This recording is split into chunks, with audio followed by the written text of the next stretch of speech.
केरल से एक कहानी सामने आई है और ये कोई आम कहानी नहीं है। ये एक तरह की डिजिटल मर्डर मिस्ट्री लगती है।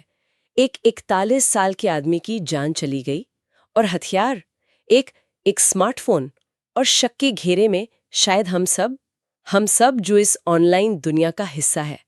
आज हम इसी कहानी की गहराई में उतर रहे हैं। हमारे पास एक YouTube वीडियो का विश्लेषण है जो हमें ये पूछने पर मजबूर करता है कि क्या हमारी उंगलियां जो सिर्फ लाइक और शेयर बटन दबाती हैं अब किसी की जिंदगी खत्म करने की ताकत रखती हैं। आज हम यही समझने की कोशिश करेंगे कि इंसाफ की पुकार और ऑनलाइन ट्रायल के बीच की वो बारीक रेखा आखिर कहाँ धुंधली पड़ जाती है। कहानी शुरू होती है केरल की एक भीड़ भरी बस से।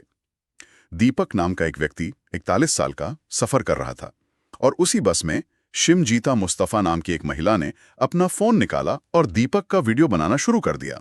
आरोप यह था कि दीपक उनके साथ गलत हरकत कर रहे थे। और यहीं से मुझे लगता है कहानी ने एक बहुत ही खतरनाक मोड़ ले लिया। वीडियो सोशल मीडिया पर आया और रातों रात वायरल हो गया। लेकिन हमारे स्रोत एक बहुत चौंकाने वाली बात बताते हैं। वो कहते हैं कि वीडियो में ऐसा कुछ भी साफ नहीं था जिससे ये आरोप साबित हो सके। तो मेरा सवाल ये है कि अगर सबूत इतना कमजोर था तो एक इंसान को अपनी जान क्यों देनी पड़ी। चलिए इस मामले की परतों को खोलते हैं। तो सबसे पहले ये समझते हैं कि ये घटना वायरल हुई कैसे। आपने कहा कि वीडियो में कुछ साफ नहीं था, बस में भीड़ थी, लोग एक दूसरे से टकरा रहे थे, ये तो मतलब एक आम नजारा है। हाँ बिल्कुल। तो फिर ये वीडियो आग की तरह कैसे फैल गया? देखिए ये क्लासिक केस है सोशल मीडिया के, जिसे हम आउटरीच एल्गोरिदम कहते हैं। Outreach algorithm? हाँ, मतलब प्लेटफॉर्म्स को ना बारीकियां या न्यूआंस पसंद नहीं है, उन्हें ड्रामा चाहिए। एक तरफ एक कथित पीड़ित महिला, दूसरी तरफ एक कथित विलन। ये कहानी एल्गोरिदम के लिए परफेक्ट है। अच्छा। भले ही वो सच हो या ना हो। जब शिमजीता ने वीडियो पोस्ट किया तो उन्होंने एक सीधी साधी कहानी दी, ये आदमी मुझे परेशान कर रहा है। लोगों को सोचने की मतलब कोई जरूरत ही नहीं पड़ी। उन्हें एक विलन मिला और उन्होंने उस पर अपना गुस्सा निकाल दिया। मतलब कॉन्टेक्स्ट की कोई वैल्यू ही नहीं रही। किसी ने ये सवाल नहीं पूछा कि बस में कितनी भीड़ थी या क्या ये अनजाने में हुआ एक संपर्क हो सकता है। बिल्कुल नहीं। आउटरीच कल्चर में कॉन्टेक्स्ट सबसे पहले मरता है। हर शेयर, हर गुस्से वाला कमेंट, वो उस आग में घी का काम करता है। और फिर वो वीडियो, वो सबूत नहीं रह जाता, वो एक प्रतीक बन जाता है। प्रतीक किस चीज का? पुरुषों द्वारा महिलाओं के उत्पीड़न का प्रतीक। और जब कोई चीज प्रतीक बन जाती है तो उस प्रतीक से जुड़े व्यक्ति की उसकी असलियत मायने नहीं रखती। दीपक एक इंसान के तौर पर खत्म हो गए और उनकी जगह एक और दरिंदे की छवि ने ले ली। ये बात मुझे सबसे ज्यादा परेशान कर रही है। एक इंसान की पूरी जिंदगी, उसकी इज्जत, उसका परिवार, सब कुछ ही घंटों में एक ऑनलाइन भीड़ ने खत्म कर दिया। ये सोचकर भी डर लगता है। किसी ने ये जानने की जहमत नहीं उठाई कि दीपक कौन थे, उनका पक्ष क्या था। बस एक वीडियो और फैसला सुना दिया गया। और यहीं पर सोशल मीडिया की अदालत का वो खतरनाक खेल शुरू होता है। ये एक ऐसी वर्चुअल कोर्ट है जहां कोई जज नहीं, कोई वकील नहीं, और सबूतों की जगह इमोशंस ले लेते हैं। फैसला लाइक्स और शेयर्स की गिनती पर होता है, सच्चाई पर नहीं। और सजा पहले दी जाती है, सुनवाई बाद में, या कभी होती ही नहीं। और इसका नतीजा बेहद भयानक रहा। स्रोत बताते हैं कि दीपक ये बदनामी और अपमान बर्दाश्त नहीं कर पाए। बिना किसी गलती के अपराधी बना दिए जाने का बोझ वो उठा नहीं सके और उन्होंने अपनी जान ले ली। आप बस उस इंसान की मानसिक स्थिति के बारे में सोचिए। जब आप सुबह उठते हैं और देखते हैं कि लाखों लोग आपको बलात्कारी या छेड़छाड़ करने वाला कह रहे हैं, आपका चेहरा हर जगह फैलाया जा रहा है। ये सिर्फ ऑनलाइन ट्रोलिंग नहीं है। नहीं, ये एक तरह का मनोवैज्ञानिक हमला है। और हमारा स्रोत हमें दो बहुत ही अहम और परेशान करने वाले सवाल पूछने पर मजबूर करता है। पहला, क्या सिर्फ एक वीडियो जिसमें आरोप साबित भी ना हो रहा हो किसी की जिंदगी तबाह करने के लिए काफी है? और दूसरा, जो शायद आज के डिजिटल युग का सबसे कड़वा सवाल है, क्या व्यूज, लाइक्स और फॉलोअर्स की कीमत एक इंसान की जान से ज्यादा हो गई है? बिल्कुल। सोशल मीडिया पर न्याय करना एक माइक्रोवेव में खाना पकाने जैसा है। मतलब? ये तेज है, आसान है, लेकिन नतीजा हमेशा आधा कच्चा और असंतोषजनक होता है।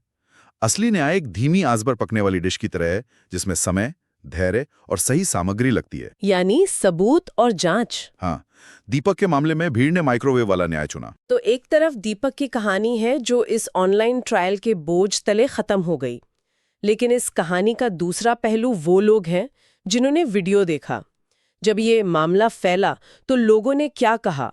क्या सबने आंख बंद करके यकीन कर लिया? नहीं, और यहीं पर कहानी और जटिल हो जाती है।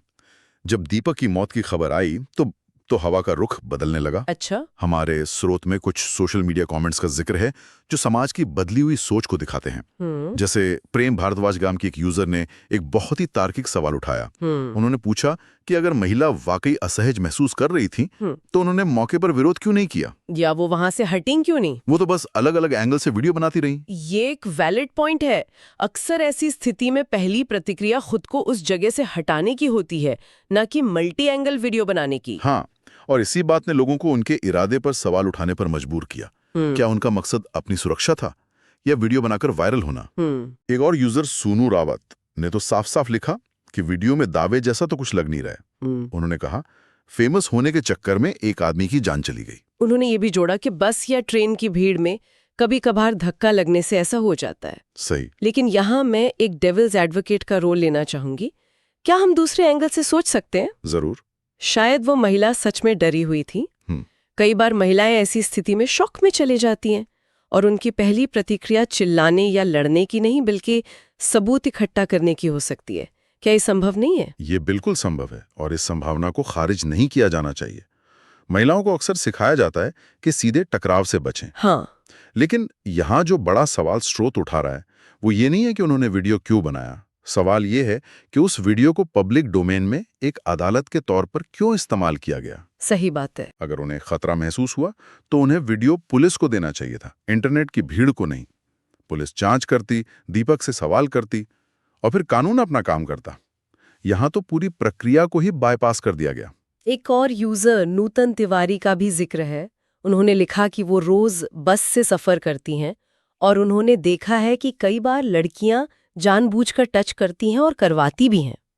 ये एक बहुत ही विवादास्पद बयान है। बिल्कुल, और ये हमें दिखाता है कि इस एक घटना ने समाज में एक गहरे विभाजन को उजागर कर दिया है। एक तरफ वो लोग हैं जो किसी भी आरोप पर तुरंत यकीन कर लेते हैं और दूसरी तरफ वो जो अब हर आरोप को शक की नजर से देखने लगे हैं। और इस ध्रुवीकरण का सबसे बड़ा नुकसान असली पीड़ितों को होता है। एकदम सही। जब झूठे आरोपों के मामले सामने आते हैं तो असली मामलों की विश्वसनीयता पर भी सवाल उठने लगते हैं।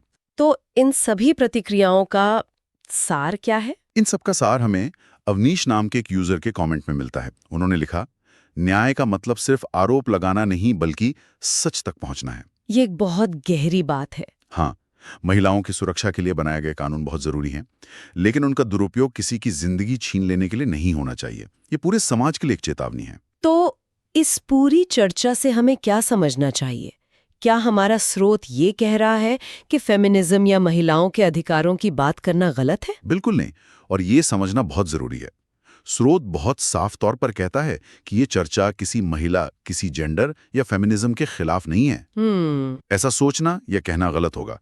स्रोत का तर्क उस मानसिकता के खिलाफ है जिसे वो फेक फेमिनिज्म या कह लें वेपनाइज्ड फेमिनिज्म कहता है। वेपनाइज्ड फेमिनिज्म, इसे थोड़ा और समझाइए। इसे समझने के लिए हमें 3 अलग अलग स्थितियों में फर्क करना सीखना होगा। पहली स्थिति है जेन्युइन हैरेसमेंट, जहां सच में कोई गलत इरादे से किसी को परेशान कर रहा है। यहाँ कानून और पुलिस की मदद लेना बिल्कुल सही है। ठीक है। दूसरी स्थिति है अनइंटेंशनल कॉन्टैक्ट, जो इस केस की तरह भीड़-भाड़ वाली जगहों पर अनजाने में हो सकता है। और तीसरी स्थिति है जिसे स्रोत वेपनाइज्ड एक्यूजेशन कह रहा है, जहां फेमिनिज्म और महिला सुरक्षा के कानूनों को बराबरी के लिए नहीं बल्कि एक हथियार की तरह इस्तेमाल किया जाए। हाँ, पर्सनल फेम, बदला लेने या किसी को बदनाम करने के लिए। और असली चुनौती इन तीनों के बीच की उस धुंधली लकीर को पहचानना है। एकदम सही। और सोशल मीडिया इस लकीर को पूरी तरह मिटा देता है। वहां हर संपर्क को हरासमेंट मान लिया जाता है और हर आरोप को सच। कानून में इरादा यानी मेंस रेया एक बहुत महत्वपूर्ण चीज है। क्या संपर्क जानबूझकर किया गया था? क्या उसका उद्देश्य उत्पीड़न था? ये सवाल जांच का विषय है, लेकिन सोशल मीडिया की अदालत इन बारीकियों को नहीं समझती। वहां सिर्फ एक वीडियो और एक कैप्शन होता है और उसी पर फांसी दे दी जाती है। पर एक समाज के तौर पर हमारी जिम्मेदारी क्या बनती है? जब हम ऐसा कोई वीडियो देखते हैं तो हमारा पहला रिएक्शन क्या होना चाहिए? स्रोत का मुख्य संदेश यही है कि हमें अपनी डिजिटल जिम्मेदारियों को समझना होगा। शेयर या कमेंट करने से पहले एक पल रुककर सोचना होगा, क्या मैं पूरी कहानी जानता हूँ? क्या इस कहानी का कोई दूसरा पहलू हो सकता है? क्या मेरे एक क्लिक से किसी की जिंदगी पर असर पड़ सकता है? दीपक के मामले में लाखों लोगों के क्लिक्स और शेयर्स ने मिलकर एक ऐसा जहरीला माहौल बना दिया जिसे वो बर्दाश्त नहीं कर सके। हमें जानकारी फैलाने वाले और अफवाह फैलाने वाले के बीच का फर्क समझना होगा। दीपक अब इस दुनिया में नहीं है, लेकिन उनकी कहानी हमें हमारे डिजिटल समाज की कड़वी सच्चाइयों का सामना करने पर मजबूर करती है। ये हमें दिखाती है कि कैसे टेक्नोलॉजी, जिसे हमें जोड़ने के लिए बनाया गया था, अब हमें तोड़ने और बर्बाद करने का एक हथियार भी बन सकती है। और स्रोत हमें एक बहुत ही गंभीर और चुभने वाले सवाल के साथ छोड़ जाता है। अगर हम अब भी नहीं रुके, नहीं सोचे, तो अगला शिकार कौन होगा? ये सवाल सिर्फ शिमजिता या दीपक के बारे में नहीं है, ये हम सब के बारे में है। क्योंकि एक झूठा आरोप, एक तोड़ मरोड़ कर पेश किया गया वीडियो किसी की भी पूरी जिंदगी खत्म कर सकता है। ये आपके साथ हो सकता है, मेरे साथ हो सकता है। ये घटना हमें इस पर विचार करने के लिए मजबूर करती है कि हम ये कैसे सुनिश्चित करें कि न्याय की पुकार और ऑनलाइन प्रसिद्धि की चाह के बीच की वो महीन रेखा धुंधली ना पड़ जाए। शायद इसका जवाब उसी पुरानी कहावत में है, सुनो सबकी लेकिन सच को परखो। सही। सोशल मीडिया पर हर चीज को तुरंत सच मान लेने की आदत हमें छोड़नी होगी। संदेह करना, सवाल पूछना और पूरी तस्वीर का इंतजार करना, शायद यही डिजिटल युग में जिम्मेदार होने का पहला कदम है। जब हम अगली बार ऐसा कोई सनसनीखेज वीडियो देखें, तो शेयर बटन दबाने से पहले शायद हमें खुद से एक सवाल पूछना चाहिए। क्या मैं इंसाफ की मदद कर रही हूँ, या मैं भी उस भीड़ का हिस्सा बन रही हूँ जो